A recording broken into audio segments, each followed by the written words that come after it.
Chapter 12 No Trespassing. I sat with my anger long enough until she told me her real name was grief. Isaac Rowe. I love anger. In this culture, we are taught early on that certain feelings are okay and others are not. Boys don't cry. Girls don't express anger. Shame is something we never talk about. Stuff your guilt. Only wimps are afraid. You're a bad person if you feel desire. If you're sad or depressed, get over it. This kind of thinking cuts us off from knowing what we really feel and from experiencing the range of emotions that make us whole and human. Our feelings are a rich resource. They make us who we are and give us important information about what's happening in our lives. But so many of us are taught to push our feelings away, hide and stuff them inside, until they explode in some way that is harmful to ourselves and others. In my family, depression was allowed, but anger wasn't. So I spent a lot of my life depressed. I had a therapist who told me depression is hurt turned inward on ourselves, and anger is hurt turned outward on the world. When I first learned how to be angry, it felt like an accomplishment. I celebrated my anger. It felt healthy to stop turning it into depression and powerlessness, and instead to address what I was feeling. I found that my hurt and anger usually come from a need not being met. If I can get to the core of the need, I can address it and ask for what I need. Let's take our hidden and stuffed feelings out and give them a place to speak and be heard. They are our allies. They have wisdom to offer us. You'll be amazed at how much more energy you have when you get in touch with what you really feel, want, and need. Writing helps us metabolize what we keep inside, feeding us with information we need to grow. Invitation. Think about which emotions you've been told are acceptable and which ones you're told are not. Look inside yourself and see if there are certain feelings you do and do not allow yourself.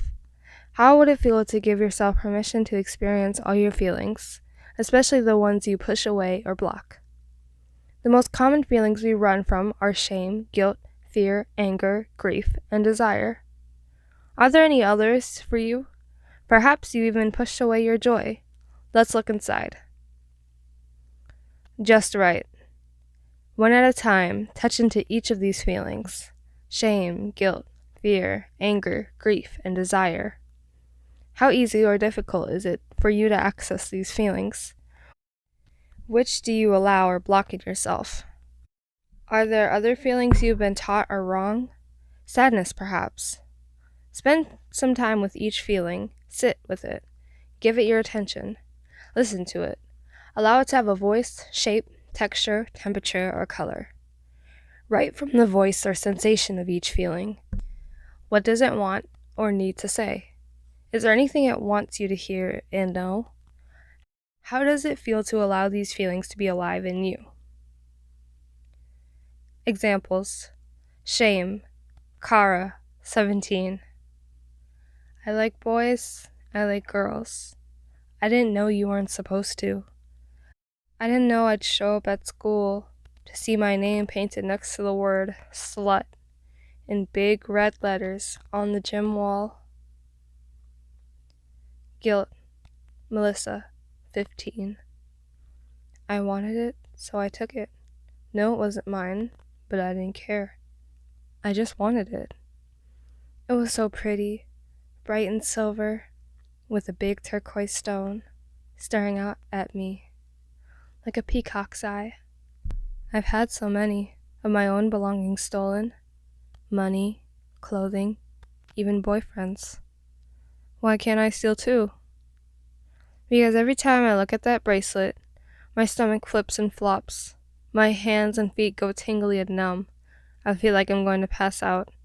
I can't even wear it now. Fear, Ahara, 15. Piano blares through the empty silence. Cluttered notes surround the darkness, enclosing it in chaotic harmony. How can chaos be so beautiful? Just breathe, they say. But a breath can never change this pounding ache.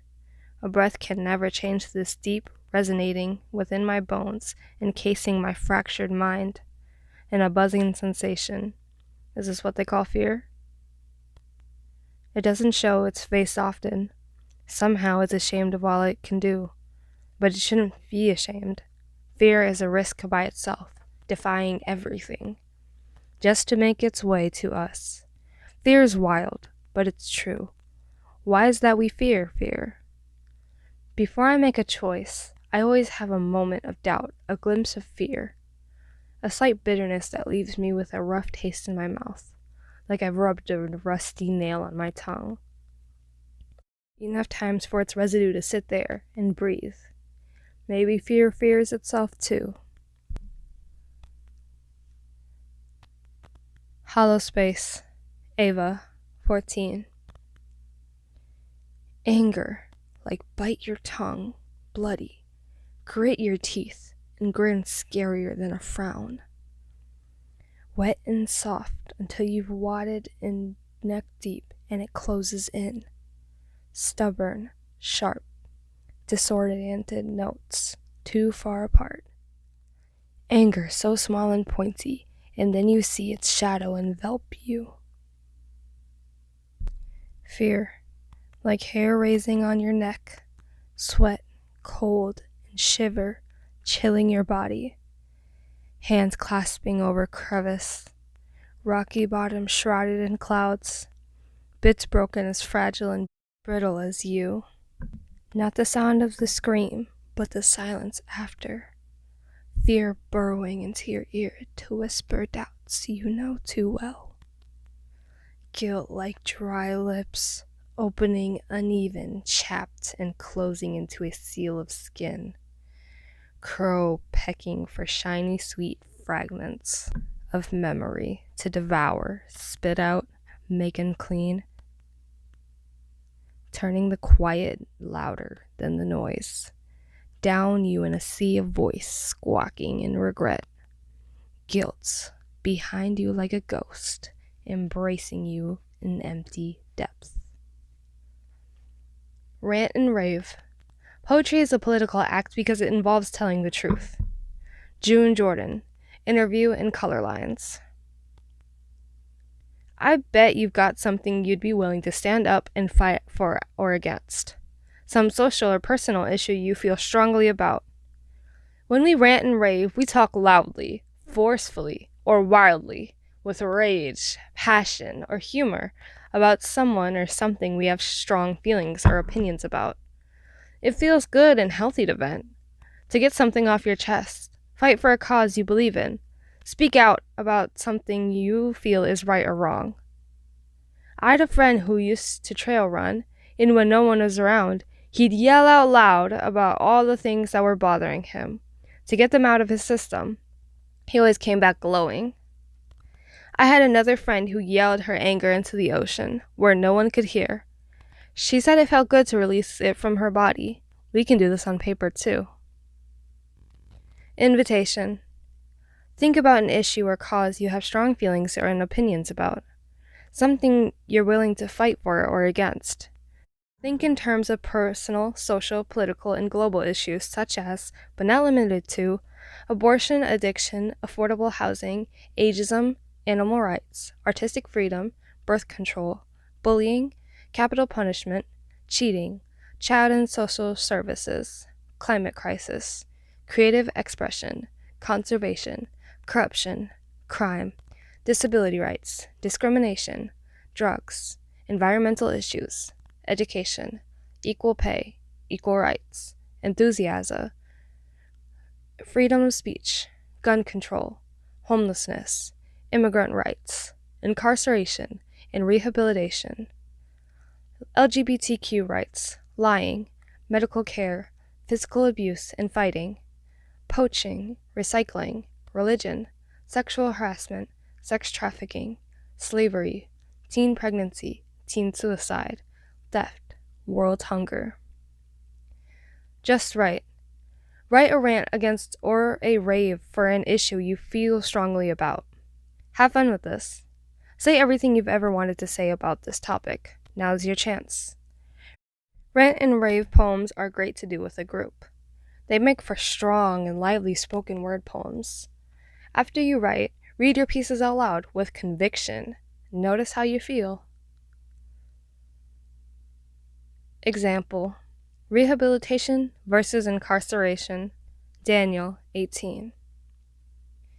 Being locked up is a punishment in itself. You miss birthdays and holidays. You don't get to see anyone you care about. You miss out on seeing your siblings grow. All your relationships fall apart. Why not focus on helping incarcerated people to better themselves? Teach us how to have a better life when we're released. Teach us skills we can use in the outside world. Help us stay out of trouble. Most of the times we're just learning how to cope with our emotions, so we won't be so impulsive. But no one really expects us to be able to get a job with a criminal record.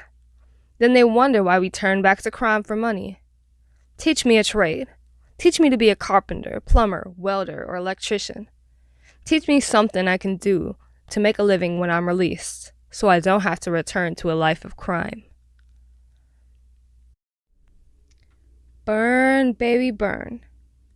We all have our secrets. To withhold words is power, but to share our words with others openly and honestly is also power. Terry Tempest Williams, When Women Were Birds. There are poems we write that we never want anyone to read, but it sure feels good to finally write them down and give voice to the secrets we hold inside.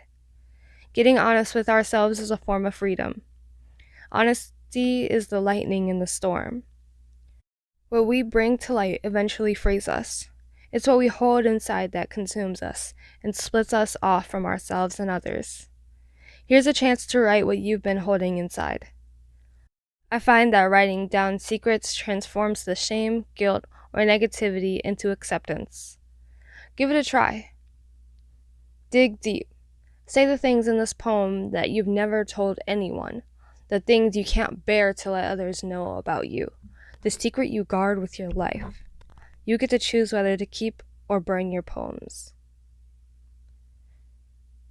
Invitation. Read through the statements below and choose one or two that feel scary. These are the poems you need to write about. Remember, you can burn your poems. Just write. Write about one or two of the statements below that makes your heart beat a little faster, makes you hold your breath, make you sweat or swallowed hard. After you've written your poem, read it to yourself, then choose whether to keep it or burn it. Burn, baby, burn statements. The worst thing I ever did was, the most embarrassing moment of my life was, once I stole, I'm afraid of. What I really want to say to my partners, my parents, or to whomever is, I find it hard to talk about. The thing that really upsets me about this person is, the secret I've never told anyone is, I'm jealous of. I think I might be crazy because I have a huge crush on my first kiss, my first sexual experience, my best sexual experience, my worst sexual experience. There are no example poems, we burned them all.